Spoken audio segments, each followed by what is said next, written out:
I'm just saying this. It's fair game. When they attack me, I'm going to attack them. Now, if they don't, I would leave that off the table. You're saying today you're only going to bring up Bill Clinton's past history as a possible sexual harasser if she accuses you of being sexist. Sure, that's what it's all about. That was what it was. All right, I think that is such a huge, huge mistake. Anyway, joining us now is Larry Kudlow, CNBC senior contributor, host of the Larry Kudlow Show on Cumulus Radio, and possible U.S. Senate candidate from the state of Connecticut, which we will get to here, and also one of the co-founders of the Committee to Unleash Prosperity, who ran the great event that showed you the picture of at the beginning with Ben Carson that I was at earlier this week. Hello, Larry. Hey, Steve, how are you? I'm doing well. All right, so here we are. I am worried. Hillary is now saying, I have a New Year's resolution. I'm not saying anything about Donald Trump because she's scared. And now, but now Trump is saying, well, as long as she doesn't attack me, I won't attack the women. They bring up the women issue. But she's still running as the champion of women. Nothing changes. Oh, I agree with that. I think Trump has her in a box, and I think she knows it. So I think you're going to hear more of this, not less of this. By the way, our pal Roger Stone has a book coming out about this whole story.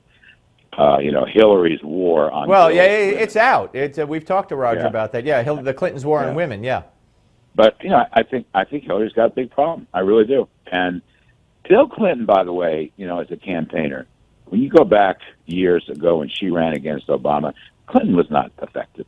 He was not effective. I mean, all the luster is gone, and she's got to sell herself and have some decent policies, and she doesn't really have them yet. So whatever. I look for Donald Trump to stay on the attack. That's what I think. Yeah, I couldn't agree with you more. All right, what about, though, what we're seeing here with the birth certificate, or not the birth certificate, but the birthplace of Cruz and Trump bringing that up? Do you think this has is going to resonate? This is very dumb like a fox on the part of Trump?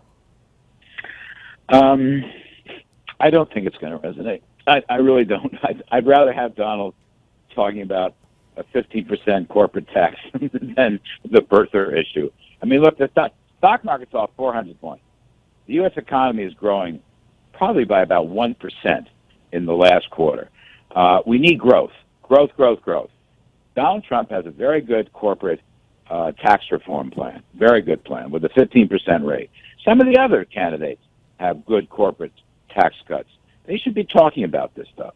Growth. That's what we need right now. As far as the birther thing goes, Steve, I'm not buying into it. I just don't think it's an issue, and I don't think it's true. What about the market here? Before we get to your campaign for Senate here, it's China. They had to stop trading yesterday, and then you see our market down 400 points today.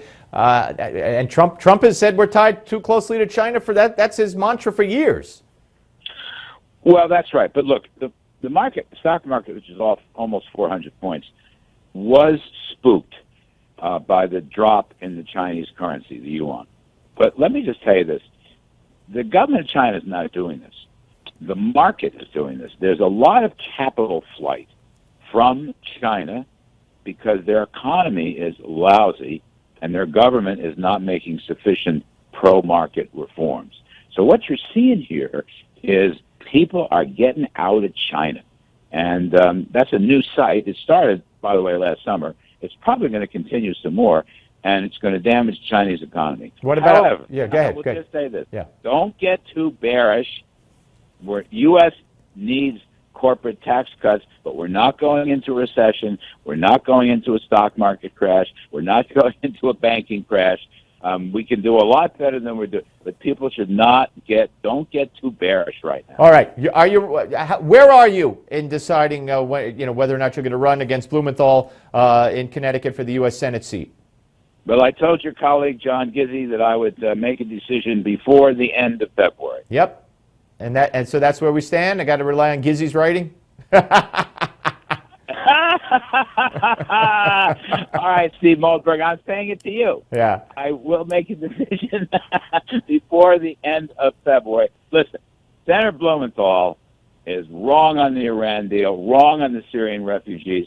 We should be declaring war. He's wrong on that. He's wrong on Obamacare. He's wrong on taxes. I mean, he's just plain wrong. I will say that for the umpteenth time, but I won't make a final decision. All right. You walked into that room with Ben Carson, and aside from Carson, you were the superstar. People are excited. There's a buzz in these circles about, run. People from Connecticut came up to you. I'd vote for you. I don't care what. Please run. You got 20 seconds here. Are you more likely than not?